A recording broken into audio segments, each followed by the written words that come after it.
with the additional amount being earmarked exclusively for the hospitality and related sectors. Credit Guarantee Trust for Micro and Small Enterprises, CGT-MSE, scheme will be revamped with required infusion of funds. This will facilitate additional credit of 2 lakh crore for micro and small enterprises and expand employment opportunities.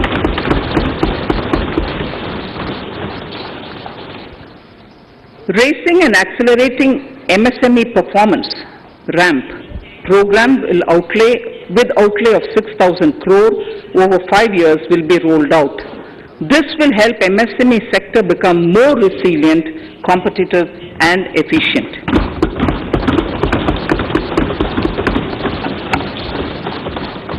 Skilling programs and partnership with the industry will be reoriented to promote continuous skilling avenues, sustainability and employability. The National Skill Qualification Framework will be aligned with dynamic industry needs. Digital ecosystem for skilling and livelihood, the Desh Stack e-portal. This aims to empower citizens to skill, reskill or upskill through online training. It will also provide API-based trusted skill credentials, payment and discovery layers to find relevant jobs and entrepreneurial opportunities. Startups will be promoted to facilitate Drone Shakti through varied applications and for drone as a service.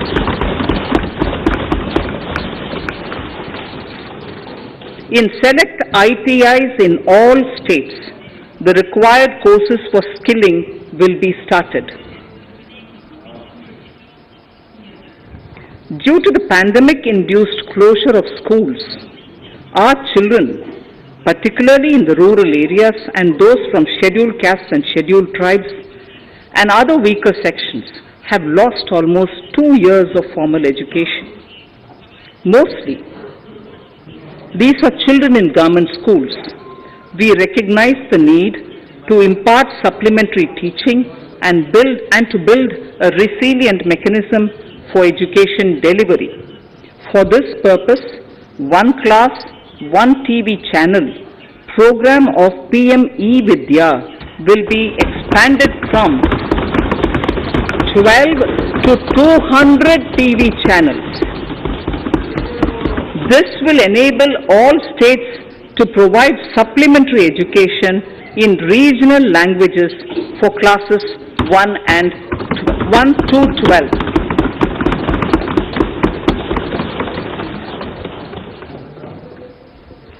High-quality e-content in all spoken languages will be developed for delivery via internet, mobile phones, TV, and through radio and digital teachers. A competitive mechanism for development of quality e-content by the teachers will be set up to empower and equip them with digital tools of teaching and facilitate better learning outcomes. A digital university will be established to provide access to students across the country for world-class quality universal education with personalized learning experience at their doorsteps. This will be made available in different Indian languages and ICT formats. The university will be built on a networked hub and spoke model, with the hub building cutting-edge ICT expertise. The best public universities and institutions in the country will collaborate as a network of hub and spoke. An open platform for the national digital health ecosystem will be rolled out. It will consist of digital registries of health providers and health facilities, unique health identity, consent framework and universal access to health facilities. The pandemic has accentuated mental health problems in people of all ages. To better the access to quality mental health counseling and care services, a national Tele mental health program will be launched. This will include a network of 23 Tele mental health centers of excellence, with NIMHANS being the nodal center, and International Institute of Information Technology, Bangalore, IIIT Bangalore, providing technology support. Recognizing the importance of Nari Shakti as the harbinger of our bright future and for women-led development, during the Amritkal, our government has comprehensively revamped the schemes of the Ministry of Women and Child Development. Accordingly, 3 schemes, namely Mission Shakti, Mission Vatsalya, Saksham Anganwadi and Poshan 2.0 were launched recently to provide integrated benefits to women and children.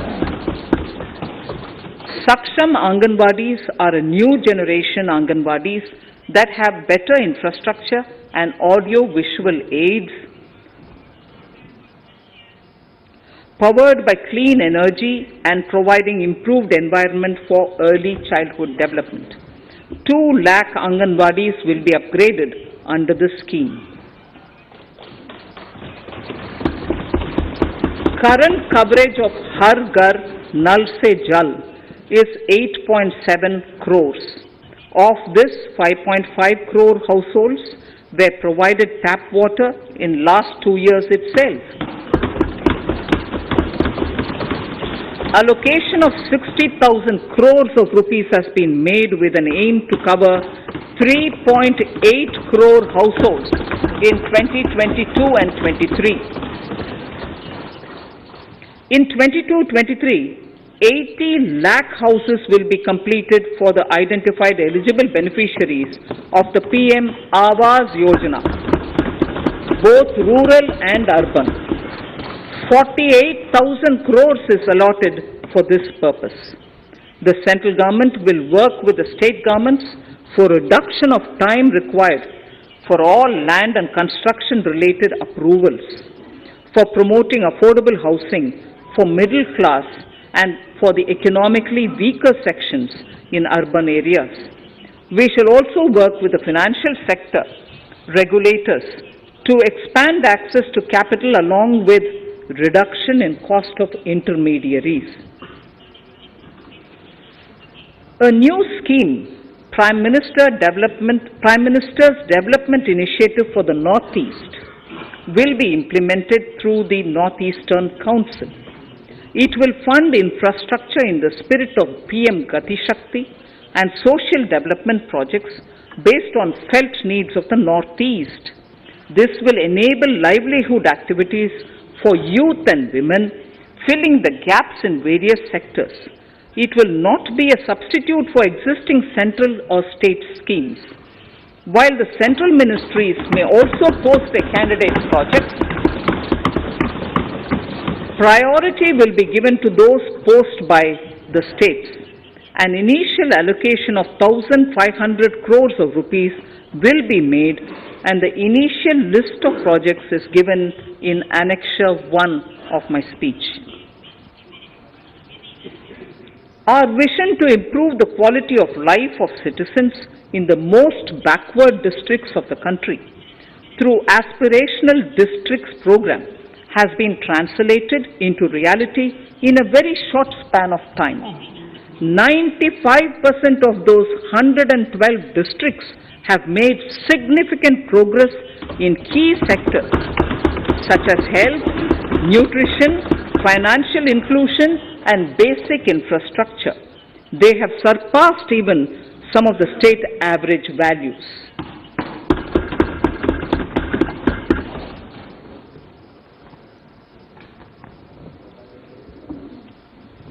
However, in those districts, some blocks continue to lag. In 22-23, the program will focus on such blocks in those districts. Border villages with sparse population, limited connectivity, and infrastructure often get left out from the development gains Such villages on the northern border will be covered under a new Vibrant Villages program.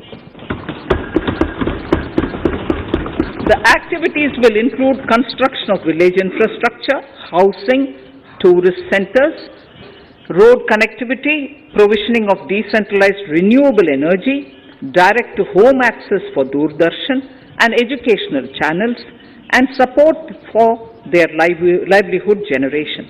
Additional funding for these activities will be provided. Existing schemes will be converged.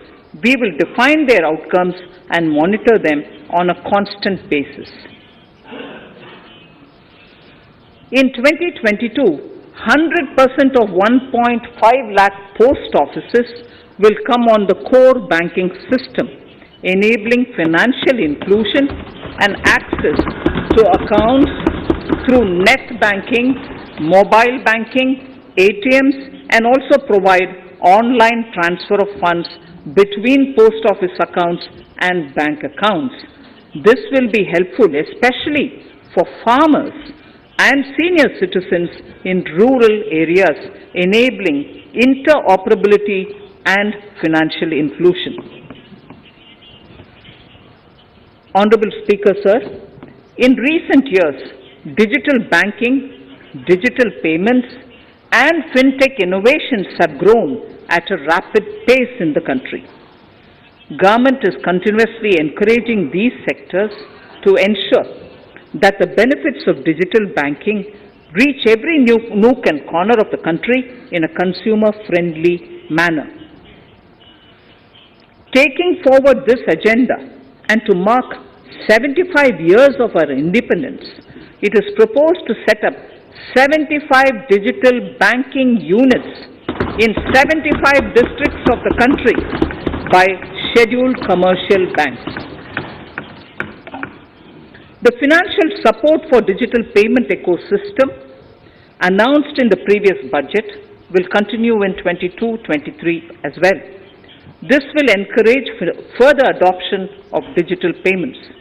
There will also be a focus to promote use of payment platforms that are economical and user-friendly.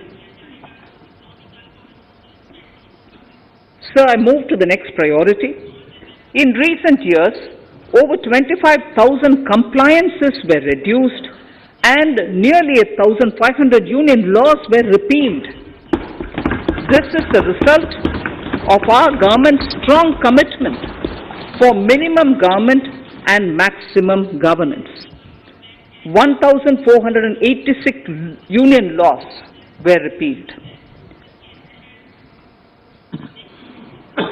Our trust in the public and ease of doing business is what is highlighted here, sir. For the Amrit Kal, the next phase of Ease of Doing Business 2.0 and Ease of Living will be launched. In our endeavor to improve productive efficiency of capital and human resources, we will follow the idea of trust-based governance. The new phase will be guided by an active involvement of the states, digitization of manual processes and interventions, integration of the central and state level systems through IT bridges, a single point access for all citizen-centric services, and standardization and removal of overlapping compliances. Crowdsourcing of suggestions and ground-level assessment of the impact with active involvement of citizens and businesses will be encouraged. A single window portal, Parivesh, for all green clearances was launched in 2018. It has been instrumental in reducing the time required for approvals significantly. The scope of this portal will be expanded to provide information to the applicants based on location of units. Information about specific approvals will be provided. It will enable application for all 4 approvals through a single form and tracking of the process through Centralized Processing Center Green, CPC Green. e-passports. The issuance of e-passports using embedded chip and futuristic technology will be rolled out in 22-23 to enhance the convenience for the citizens in their overseas travel.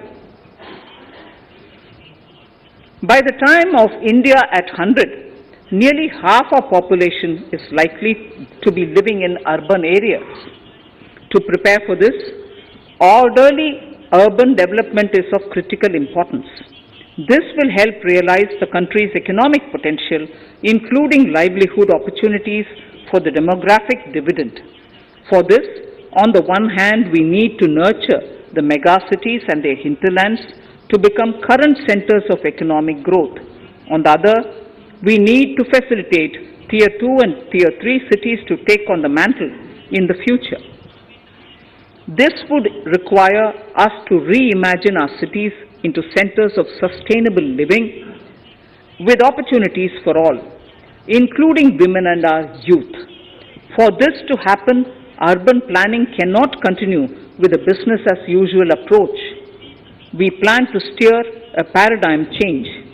A high-level committee of reputed urban planners, urban economists, and institutions will be formed to make recommendations on urban sector policies, capacity building, planning, implementation, and governance. For urban capacity building, support will be provided to the states. Modernization of building bylaws, town planning schemes, transit-oriented development will be implemented. This will facilitate reforms for people to live and work closer to the mass transit systems. The central government's financial support for mass transit projects and Amrit scheme will be leveraged for formulation of action plans and their implementation for facilitating the TOD and TPS by the states. For developing India-specific knowledge in urban planning and design, and to deliver certified training in these areas, up to 5 existing academic institutions in different regions will be designated as centers of excellence. These centers will be provided endowment fund of 250 crore each. In addition, the AICTE will take the lead to improve syllabi, quality and access of urban planning courses in other institutions. We will promote a shift to use of public transport in urban areas. This will be complemented by clean tech and governance solutions, special mobility zones with zero fossil fuel policy and EV vehicles. Battery swapping policy.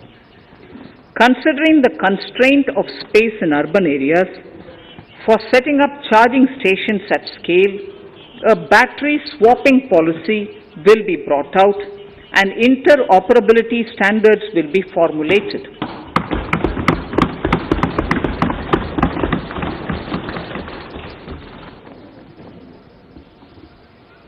The private sector will be encouraged to develop sustainable and innovative business models for battery or energy as a service. This will improve efficiency in the EV ecosystem. Efficient use of land resources is a strong imperative. States will be encouraged to adopt unique land parcel identification number to facilitate IT-based management of records. The facility for transliteration of land records across any of the Schedule 8 languages will also be rolled out. The adoption of linkage with National Generic Document Registration System (NGDRS) with the One Nation One Registration software will be promoted as an option for uniform process of registration and anywhere registration of deeds and documents. Necessary amendments in the code IBC will be carried out to enhance the efficiency of the resolution process and facilitate cross-border insolvency resolution. Accelerated corporate exit. Several IT-based systems have been established for accelerated registration of new companies. Now the Center for Processing Accelerated Corporate Exit, CPACE, will process re-engineering, will be established to facilitate and speed up the voluntary winding up of these companies from the currently required 2 years to less than 6 months. Government procurement. Government rules have recently been modernized for the needs of Amritkal. The new rules have benefited from the inputs from various stakeholders. The modernized rules allow use of transparent quality criteria besides cost and evaluation of complex tenders. Provisions have been made for payment of 75% of running bills mandatorily within 10 days and for encouraging settlements of disputes through conciliation. As a further step to enhance transparency and to reduce delays in payments, a completely paperless, end-to-end online e-bill system will be launched for use by all central ministries for their procurements. The system will enable the suppliers and contractors to submit online their digitally signed bills and claims and track their status from anywhere. To reduce indirect cost for suppliers and work contractors, the use of surety bonds as a substitute for bank guarantee will be made acceptable in government procurements. Business such as gold imports may also find this useful. IRDAI, insurance regulator, has given the framework for issue of surety bonds by insurance companies. AVGC Promotion Task Force. The animation, visual effects, gaming and comic, the AVGC sector, offers immense potential to employ youth. An AVGC Promotion Task Force with all stakeholders will be set up to recommend ways to realize this and build domestic capacity for serving our markets and the global demand. Telecom sector. Telecommunications in general and 5G technology in particular can enable growth and offer job opportunities. Required spectrum auctions will be conducted in 2022 to facilitate rollout of 5G mobile services within 2022-23 by private telecom providers. A scheme for design-led manufacturing will be launched to build a strong ecosystem for 5G as part of the production-linked incentive scheme. To enable affordable broadband and mobile service proliferation in rural and remote areas, 5% of annual collections under the Universal Service Obligation Fund will be allocated. This will promote R&D and commercialization of technologies and solutions. Our vision is that all villages and their residents should have the same access to e-services, communication facilities, and digital resources as urban areas and their residents. The contracts for laying optical fiber in all villages, including remote areas, will be awarded under the BharatNet project through PPP in 22 and 23.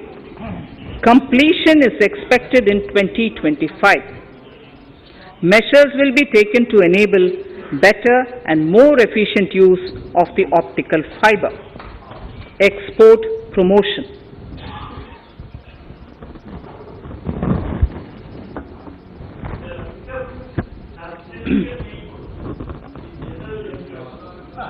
The Special Economic Zones Act will be replaced with a new legislation that will enable the states to become partners in development of enterprise and service hubs.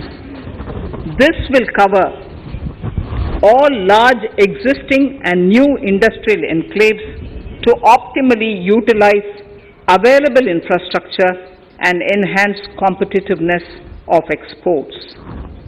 Atmanirbharta in defense. Our government is committed to reducing imports and promoting Atmanirbharta in equipment for the armed forces. 68% of the capital procurement budget will be earmarked for domestic industry in 22-23, up from 58% in 21-22. Defense R&D will be opened up for industry, startups and academia, with 25% of defense R&D budget earmarked. Private industry will be encouraged to take up design and development of military platforms and equipment in collaboration with DRDO and other organizations through SPV model. An independent nodal umbrella body will be set up for meeting wide-ranging testing and certification requirements.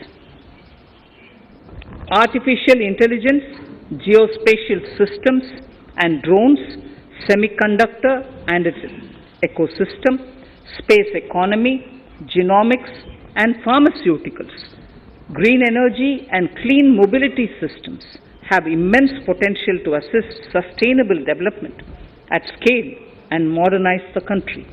They provide employment opportunities for our youth and make Indian industry more efficient and competitive.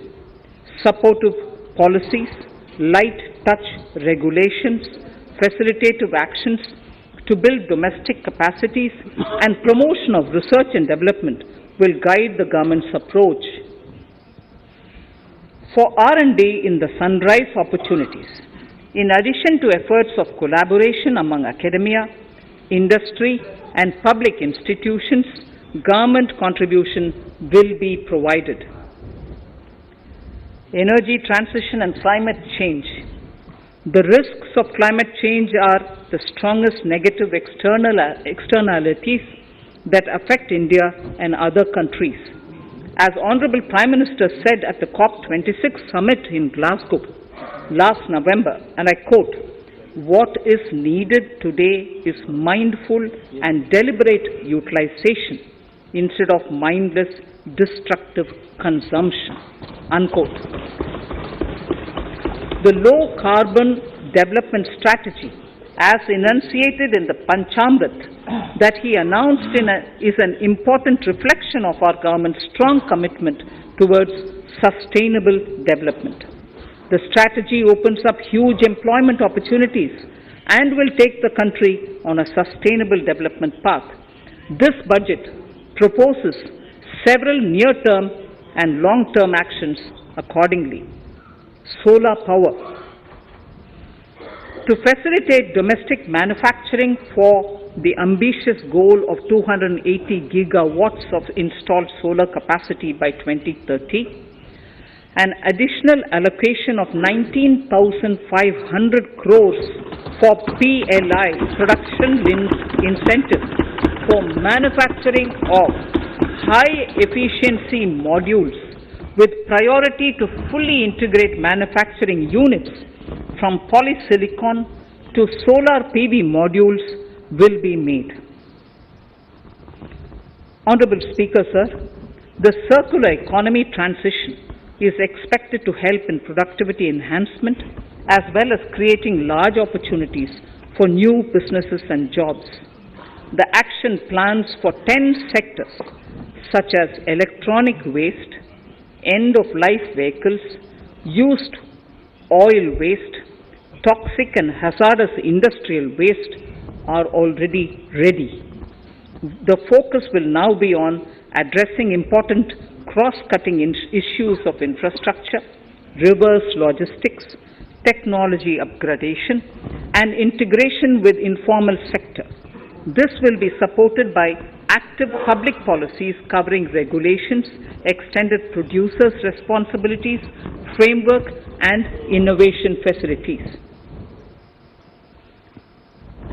5 to 7% biomass pellets will be co-fired in thermal power plants, resulting in carbon dioxide savings of 38 MMT annually. This will also provide extra income to farmers and job opportunities to locals and help avoid stubble burning in agricultural fields. Saving energy is an important aspect of the energy management. Hence, energy efficiency and savings measures will be promoted. This will be done in large commercial buildings through the energy service company business model. It will facilitate capacity building and awareness for energy audits, performance contracts, and common measurement of and verification protocol. 4 pilot projects for coal gasification and conversion of coal into chemicals required for the industry will be set up to evolve technical and financial viability. The policies and required legislative changes to promote agroforestry and private forestry will be brought in. In addition, financial support will be provided to farmers belonging to scheduled castes and scheduled tribes who want to take up agroforestry. Honorable Speaker, I now move to the 4th priority, financing of investments. Capital investment holds the key to speedy and sustainable economic revival and consolidation through its multiplier effect. Capital investment also helps in creating employment opportunities, induced enhanced demand for manufactured input from large industries and MSMEs, services from professionals, and help farmers through better agri-infrastructure. The economy has shown strong resilience to come out of the effects of the pandemic with high growth. However, we need to sustain that level to make up for the setback of 2020-2021. As outlined in para 5 earlier, the virtuous cycle of investment requires public investment to crowd in private investment. At this stage, private investments seem to require that support to rise to their potential and to the needs of the economy. Public investment must continue to take the lead and prime the private investment and demand in 2022-23. Considering the above imperative, the outlay for capital expenditure in the Union budget is once again being stepped up sharply by 35.4% from 5.54 lakh crore in the current year to 7.50 lakh crores in 22-23. This has increased to more than 2.2 times the expenditure of 2019-20. This outlay in 22-23 will be 2.9% of the GDP. Effective capital expenditure. With this investment taken together with the provision made for creation of capital assets through grants and aid to states, the effective capital expenditure of the central government is estimated at 10.68 lakh crores in 22-23, which will be about 4.1% of the GDP. Green bonds. As a part of the government's overall market borrowings in 22-23, sovereign green bonds will be issued for mobilizing resources for green infrastructure.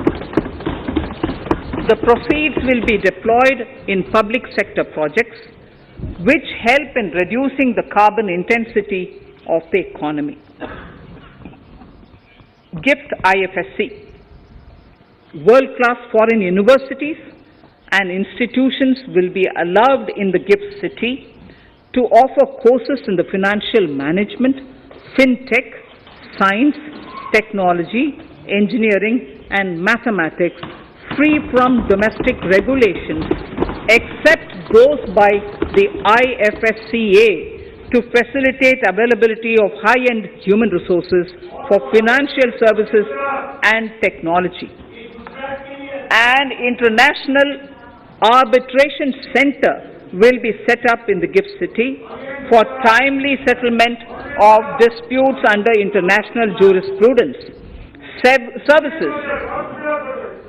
Services for global capital for sustainable and climate finance in the country will be facilitated in the GIFT city. Infrastructure status. Data centers and energy storage systems, including dense charging infrastructure and grid-scale battery systems, will be included in the harmonized list of infrastructure. This will facilitate credit availability for digital infrastructure and clean energy storage. Venture capital and private equity invested more than 5.5 lakh crores last year, facilitating one of the largest startup growth system. Scaling up this investment requires a holistic examination of regulatory and other frictions. An expert committee will be set up to examine and suggest appropriate measures. Government-backed funds, NIIF and SIDBI, Fund of Funds, have provided scale capital, creating a multiplier effect.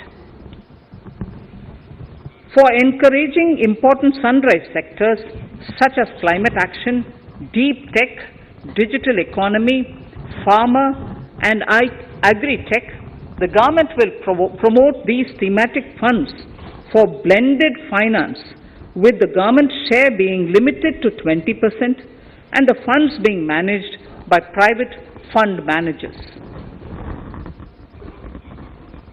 For financing the infrastructure needs, the stepping up of public investment will need to be complemented by private capital at a significant scale. Measures will be taken to enhance financial viability of projects, including PPP, with technical and knowledge assistance from multilateral agencies.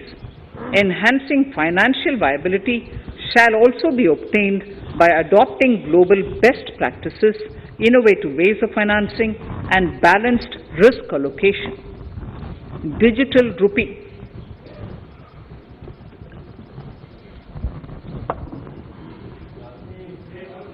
Introduction of a central bank digital currency will give a big boost to digital economy. Digital currency will also lead to a more efficient and cheaper currency management system. It is therefore proposed to introduce digital rupee using blockchain and other technologies to be issued by the Reserve Bank of India starting 2022 and 23. Financial assistance to states for capital investment. Reflecting the true spirit of cooperative federalism, the central government is committed to bolstering the hands of the states in enhancing their capital investment towards creating productive assets and generating remunerative employment. The scheme for financial assistance to states for capital investment has been extremely well received by the states. In deference to the requests received during my meeting with the chief ministers and state finance ministers, the outlay for this scheme is being enhanced from 10,000 crores in the budget estimates to 15,000 crores in the revised estimates for the current year.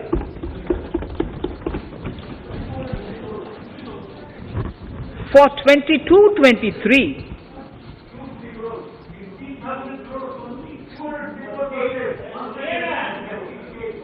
I'll repeat that sentence for the benefit of many of our honorable members. In deference to the requests received during my meeting with chief ministers and state finance ministers, the outlay for this scheme is being enhanced from 10,000 crores in the BE to 15,000 crores, 15,000 crores in the RE of the current year.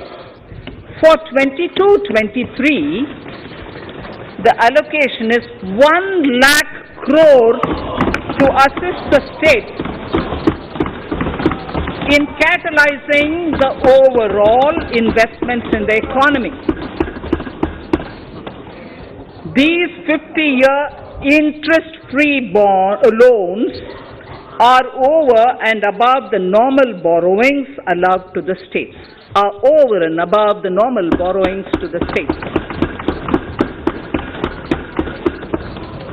This allocation will be used for PM Gati Shakti related and other productive capital investments of the states. It will also include components for supplemental funding for priority segments of PM Gram Sadak Yojana, including support for the state's share, digitization of the economy, including digital payments and completion of OFC network, and reforms related to building bylaws, town planning schemes, transit-oriented development, and transferable development rights.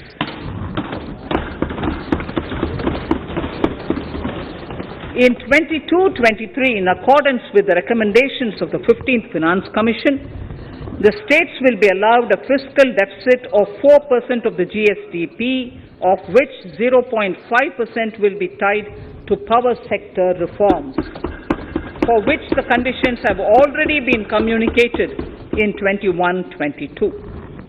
Fiscal management. As against a total expenditure of 34.83 lakh crores of rupees projected in the BE 21-22, the revised estimate is 37.70 lakh crores. The revised estimate of capital expenditure is 6.3 lakh crores of rupees. This includes an amount of 51,971 crores towards settlement of outstanding guaranteed liabilities of Air India and its other sundry commitments. Coming to the budget estimates, Honorable Speaker, sir, the total expenditure in 22-23 is estimated at 39.45 lakh crores, while the total receipts other than borrowings are estimated at 22.84 lakh crores of rupees.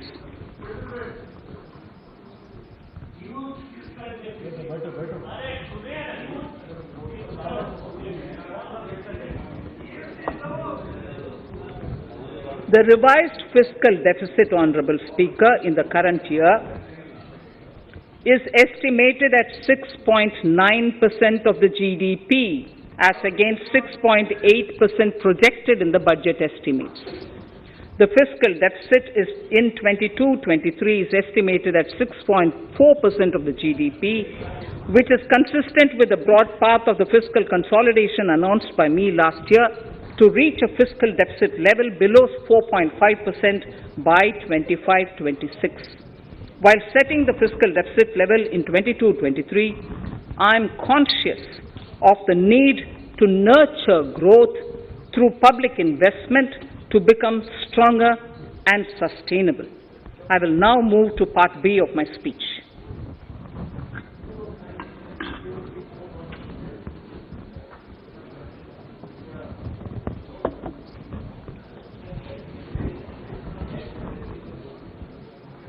Direct tax. Honorable Speaker, sir, I take this opportunity to thank all the taxpayers of our country who have contributed immensely and strengthened the hands of the government in helping their fellow citizens in this hour of need. So I have brought in a little verse from the Mahabharata. I won't spend more time reading because I would like the speech to get enough time. However, the substance of it is the king must make arrangements for yoga kshema, which is the welfare of the populace, by way of abandoning any laxity and by governing the state in line with dharma, along with collecting taxes which are in consonance with dharma. This is Mahabharata Shanti Parva Adhyaya, Shloka 11 from 72. Drawing wisdom from our ancient texts, we continue on the path to progress. The proposals in this budget, while continuing with our declared policy of stable and predictable tax regime, intend to bring more reforms that will take ahead our vision to establish a trustworthy tax regime. This will further simplify the tax system, promote voluntary compliance by taxpayers, and reduce litigation. Introducing new updated return. India is growing at an accelerated pace and people are undertaking multiple financial transactions. The Income Tax Department has established a robust framework of reporting of taxpayers' transactions. In this context, some taxpayers may realize that they have committed omissions or mistakes in correctly estimating their income for tax payment. To provide an opportunity to correct such errors, I am proposing a new provision permitting taxpayers to file an updated return on payment of additional tax. This updated return can be filed within 2 years from the end of the relevant assessment year.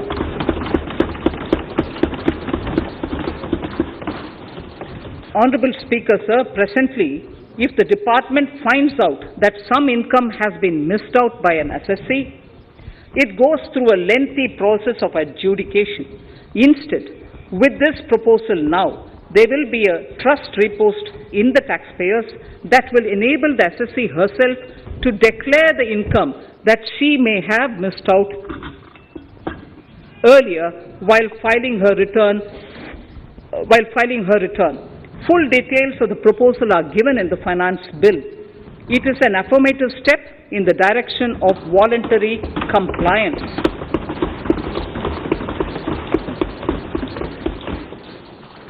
Reduced alternative minimum tax rate and surcharge for cooperatives.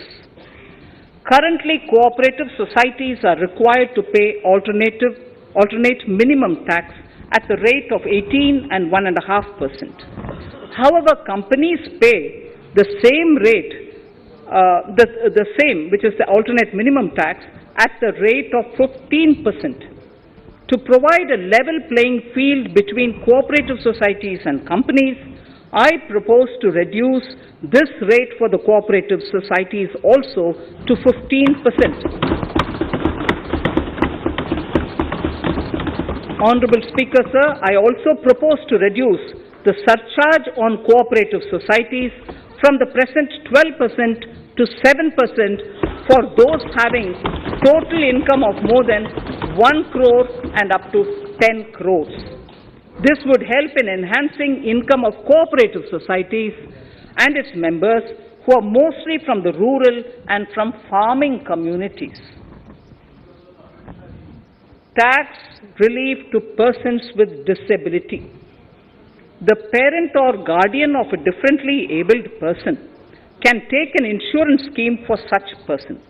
The present law provides for deduction to the parent or guardian only if the lump sum payment or annuity is available to the differently abled person on the death of the subscriber, that is the parent or the guardian. There could be situations where the differently abled dependent may need payment of annuity or lump sum amount even during the lifetime of their parent or guardian. I propose thus to allow the payment of annuity and lump sum amount to the differently abled dependent during the lifetime of the parent and guardians, that is parent or guardians, attaining the age of 60 years. Parity between employees of the state and central governments.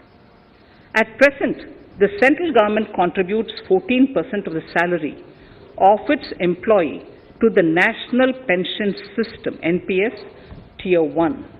This is allowed as a deduction in computing the income of the employee. However, such deduction is allowed only to the extent of 10% of the salary in case of employees of the state governments.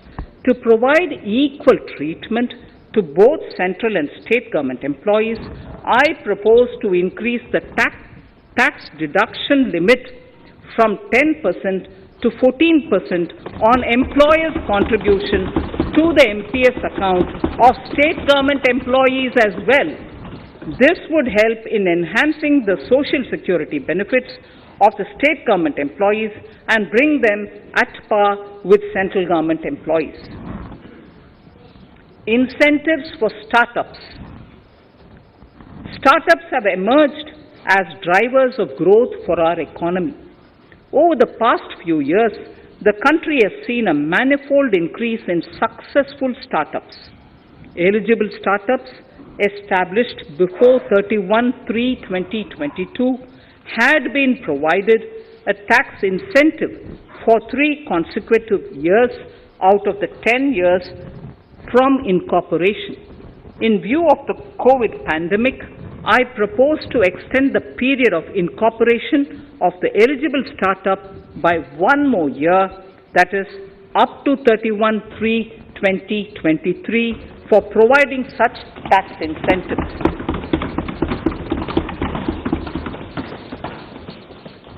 Incentives for newly incorporated manufacturing entities under concessional tax regime. In an effort to establish a global competitive business environment for certain domestic companies, a concessional tax regime of 15% was introduced by our government for newly incorporated domestic manufacturing companies.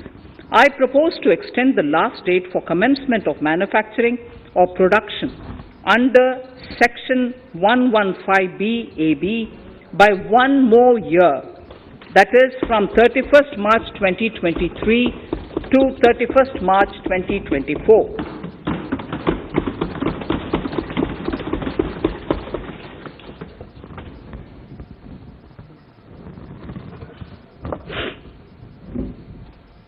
Scheme for taxation of virtual digital assets. There has been a phenomenal increase in transaction in virtual digital assets. The magnitude and frequency of these transactions have made it imperative to provide for a specific tax regime. Accordingly, for the taxation of virtual digital assets, I propose to provide that any income from transfer of any virtual digital asset shall be taxed at the rate of 30%, 30%. No deduction in respect of any expenditure or allowance shall be allowed while computing such income except cost of acquisition. Further, loss from transfer of virtual digital asset cannot be set off against any other income.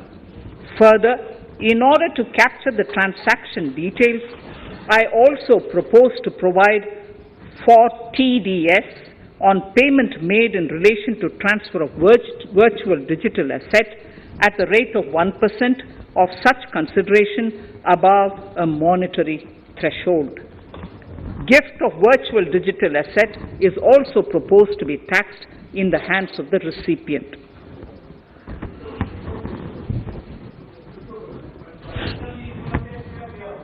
Litigation management to avoid repetitive appeals by the department. It has been observed that a lot of time and resources are consumed in filing of appeals which involve identical issues. Taking forward our policy of sound litigation management, I propose to provide that if a question of law in the case of an assessee is identical to a question of law which is pending in the appeal before a jurisdictional high court or Supreme Court, in any case, The filing of further appeal in the case of this assessee by the department shall be deferred till such a question of law is decided by the jurisdictional High Court or the Supreme Court. This will greatly help in reducing the repeated litigation between taxpayer and the department. Taking forward our efforts to further promote the IFSC, I hereby propose to provide that income of a non-resident from offshore derivative instruments or over-the-counter derivatives issued by an offshore banking unit, income from royalty and interest on account of lease of ship, and income received from portfolio management services in IFSC shall be exempt from tax subject to specified conditions. Rationalization of surcharge. In the globalized business world, there are several work contracts whose terms and conditions mandatorily require formation of a consortium. The members in the consortium are generally companies. In such cases, the income of these AOPs has to suffer a graded surcharge up to 37%, which is a lot more than surcharge on the individual companies. Accordingly, I propose to cap the surcharge of these AOPs at 15%. Further, the long-term capital gains on listed equity shares, units, etc. are liable to maximum surcharge of 15%, while other long-term capital gains are subjected to a graded surcharge which goes up to 37%. I propose to cap the surcharge on long-term capital gains arising on transfer of any type of assets at 15%. This step will give a boost to startup community, and along with my proposal on the extended tax benefits to manufacturing companies and startups, reaffirms our commitment to Atmanirbhar Bharat. Clarification in relation to health and education cess as business expenditure. The income tax is not an allowable expenditure for computation of business income. This includes tax as well as surcharges. The health and education cess is imposed as an additional surcharge on the taxpayer for funding specific government welfare programs. However, some courts have allowed health and education cess as business expenditure, which is against the legislative intent. To reiterate the legislative intent, I propose to clarify that any surcharge or cess on income and profits is not allowable as business expenditure. Deterrence against tax evasion. Honorable Speaker, sir, presently there is ambiguity regarding set-off of brought forward loss against undisclosed income detected in search operations. It has been observed that in many cases where undisclosed income or suppression of sales, etc., is detected, payment of tax is avoided by setting off of losses. In order to bring certainty and to increase deterrence among tax evaders, I propose to provide that no set-off of any loss shall be allowed against undisclosed income detected during search and survey operations.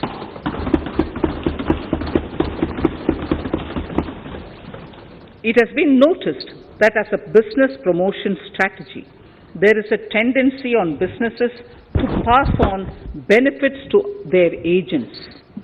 Such benefits are taxable in the hands of the agents. In order to track such transactions, I propose to provide for tax deduction by the person giving benefits if the aggregate value of such benefits exceeds 20,000 rupees during the financial year. A few other changes are being made, the details of which are there in the finance bill. Indirect taxes. So, remarkable progress in GST. GST has been a landmark reform of independent India, showcasing the spirit of cooperative federalism. While aspirations were high, there were huge challenges too. These challenges were overcome deftly and painstakingly under the guidance and the oversight of the GST Council. We can now take pride in a fully IT-driven and progressive GST regime that has fulfilled the cherished dream of India as one market, one tax. There are still some challenges remaining, and we aspire to meet them in the coming year. The right balance between facilitation and enforcement has engendered significantly better compliance, and enforcement has engendered better compliance. GST revenues are buoyant despite the pandemic. I would bring in something which I've got to know this morning, not part of my speech, but worth putting in here for the knowledge of the Honorable House. I would like to bring to the notice of this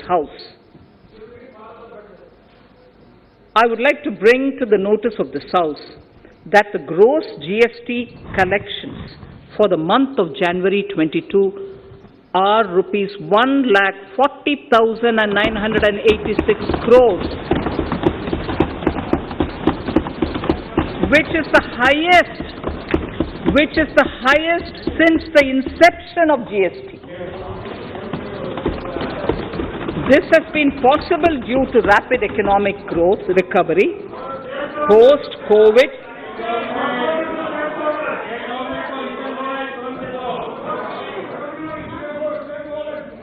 This has been possible due to the rapid economic recovery post-COVID, as well as various policy and administration undertaken by central and state tax administrations. Taxpayers deserve applause for this growth. Not only did they adapt to the changes, but enthusiastically contributed to the cost of paying taxes. Special economic zones. In part A of my speech, I have referred to the proposed reforms in SEZs. Alongside, we will also undertake reforms in customs administration of SEZs, and it shall henceforth be fully IT-driven and function on the customs national portal with a focus on higher facilitation and with only risk-based checks. This will ease doing business by SEZ units considerably. This reform shall be implemented by 30th September 2022. Customs reforms and duty rate changes. Customs administration has reinvented itself over the years through liberalized procedures and infusion of technology. Faceless customs has been fully established.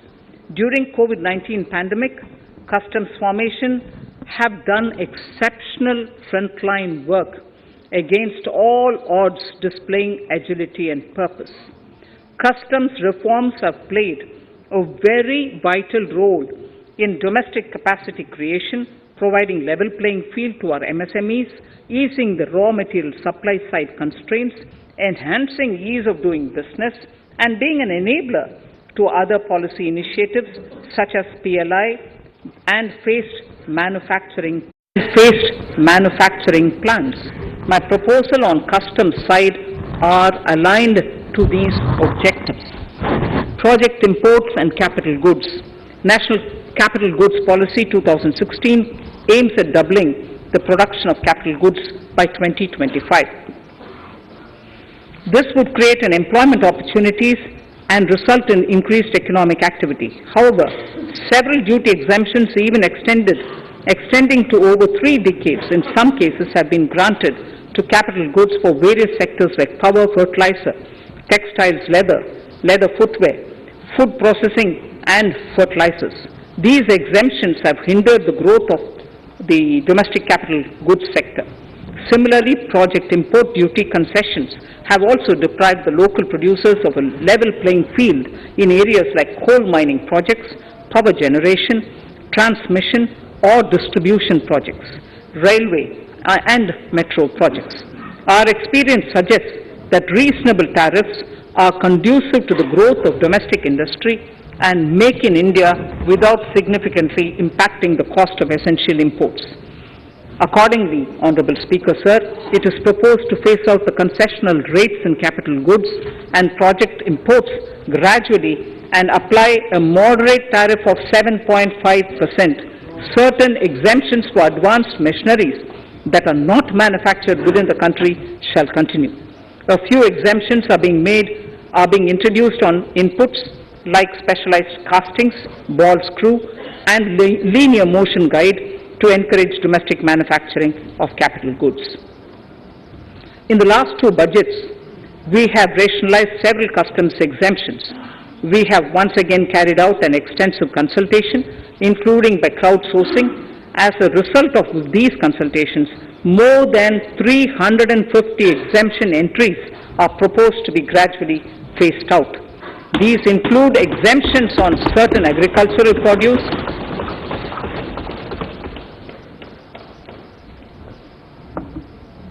chemicals, fabrics, medical devices and drugs, and medicines for which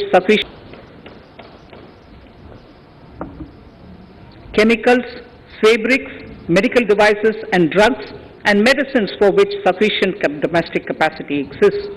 Further, as a simplification measure, several concessional rates are being incorporated in the customs tariff schedule itself instead of prescribing them through various notifications.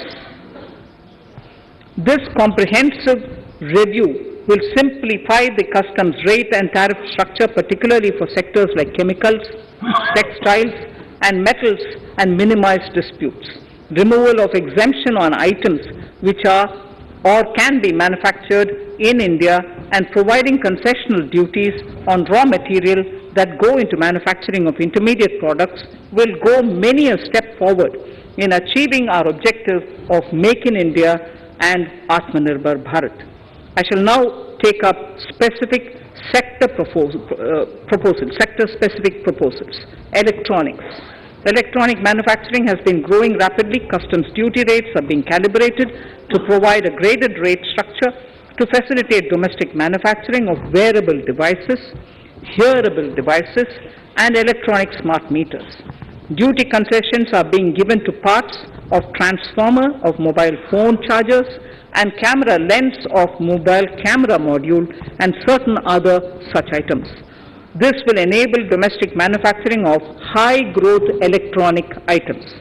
Gems and jewelry. To give a boost to the gems and jewelry sector, customs duty on cut and polished diamonds and gemstones is being reduced to 5%. Simply sawn diamond would attract nil customs duty. To facilitate export of jewelry through e-commerce, a simplified regulatory framework shall be implemented by June this year. To disincentivize import of undervalued imitation jewelry, the customs duty on imitation jewelry is being prescribed in a manner that a duty of at least 400 rupees per kg is paid on its import. Chemicals.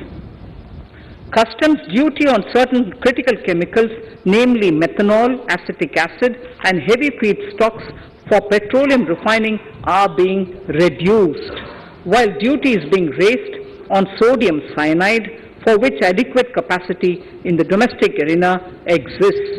These changes will help in enhancing domestic value addition. MSMEs. Duty on umbrellas is being raised to 20%. Exemption to parts of umbrellas is being withdrawn. Exemption is also being rationalized on implements and tools for agricultural sector which are manufactured in India. Customs duty exemption given to steel scrap last year is being extended for another year to provide relief to MSME secondary steel producers. Certain anti-dumping and CVD on stainless steel and coated steel flat products, bars of alloy steel and high-speed steel are being revoked in larger public interest considering prevailing high prices of metals. To incentivize exports, exemptions are being provided on items such as embellishment, trimmings, fasteners, buttons, zipper, lining material, specified leather, furniture fittings and packaging boxes that may be needed by bona fide exporters of handicrafts, textiles, leather garments, leather footwear and other goods. Honorable Speaker, sir, duty is being reduced on certain inputs required for shrimp aquaculture so as to promote its exports. Tariff measure to encourage blending of fuel. Blending of fuel is a priority for this government. To encourage the efforts for blending of fuel, unblended fuel shall attract an additional differential excise duty of ₹2 per litre from first day of October 22. A few other changes are being made in duty rates, customs, tariff and customs law, the details of which are there in the finance bill. Mr. Speaker, sir, with these words, I commend the budget to this august House. Thank you. Item number 2, Srimati Nirmala Sitharaman ji.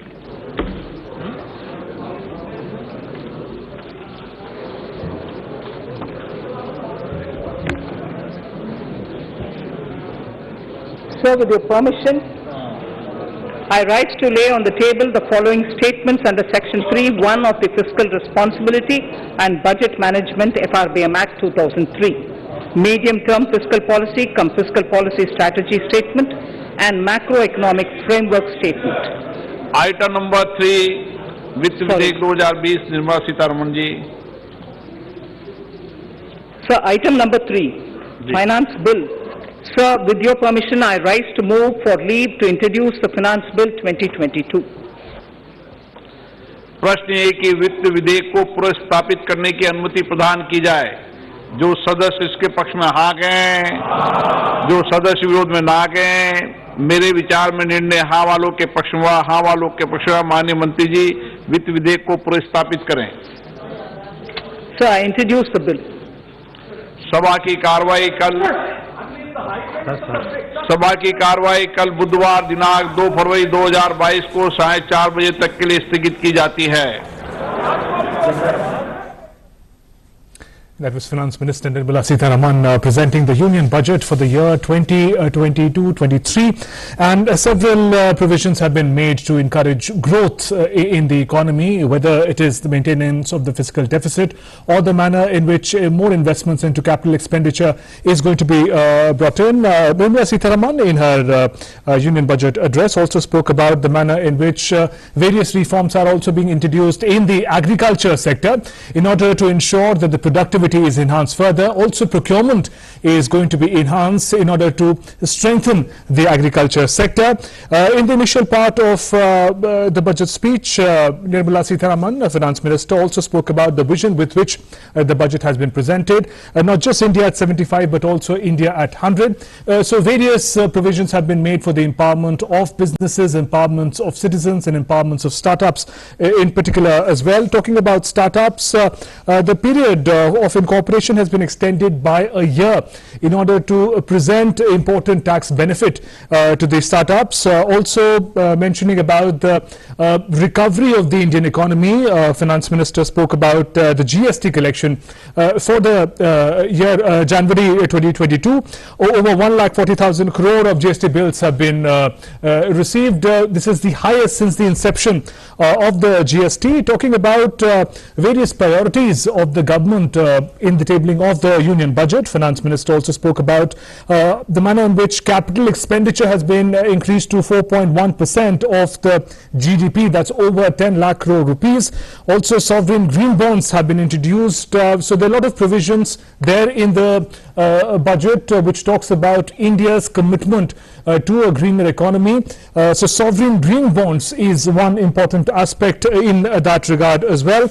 Also, low carbon footprint has been ensured ensured by ensuring that PLI scheme, production-linked incentive scheme that has been introduced in the manufacturing of solar parts as well, the manner in which indigenous manufacturing could be enhanced. Meanwhile, defense budget also becomes significant in the manner that 68% of the budget, which is meant for procurement of defense equipments, is going to be in fact invested in indigenous development of defense technology and defense equipments.